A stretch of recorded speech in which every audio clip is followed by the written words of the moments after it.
বেগম খালেদা জিয়ার মৃত্যুতে মিডিয়ার সামনে কেঁদে কেঁদে একই বললেন শাকিব খান। বিস্তারিত জানতে আমাদের চ্যানেলটি সাবস্ক্রাইব করে ভিডিওটি না টেনে শেষ পর্যন্ত দেখতে থাকুন। আজকের এই মুহূর্তে পুরো দেশ যেন স্তব্ধ।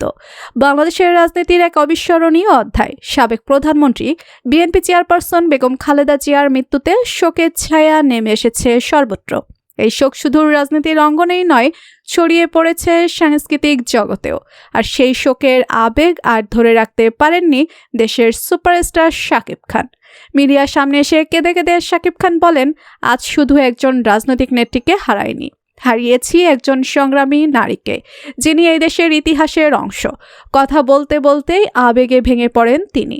চোখের পানি মুছতে মুছতে শাকিব খান আরও বলেন, আমি রাজনীতি করি না, কিন্তু একজন নাগরিক হিসেবে বলছি, বেগম খালেদা জিয়া ছিলেন সাহসের প্রতীক। তার জীবন আমাদের অনেক কিছু শিখিয়ে যায়। শাকিব খান জানান, দীর্ঘদিন ধরে অসুস্থ থাকার খবর শুনে তিনি নিজেও গভীরভাবে উদ্বিগ্ন ছিলেন। তিনি বলেন, একজন মা, একজন নেত্রী, একজন সংগ্রামী নারী, এই তিন পরিচয়ে তিনি অনন্য ছিলেন। সুপারস্টার শাকিব খান বেগম খালেদা জিয়ার আত্মার মাগফিরাত কামনা করে বলেন, আল্লাহ যেন তাকে জান্নাতুল ফেরদাউস নসিব করেন এবং তার পরিবারের সবাইকে শোক সইবার শক্তি দেন।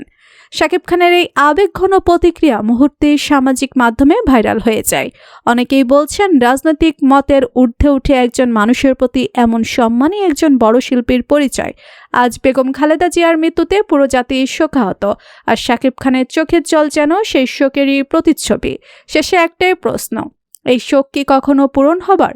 ভিডিওটি ভালো লাগলে লাইক দিন, মতামত কমেন্টে জানান এবং এমন আরও আপডেট পেতে চ্যানেলটি সাবস্ক্রাইব করতে ভুলবেন না।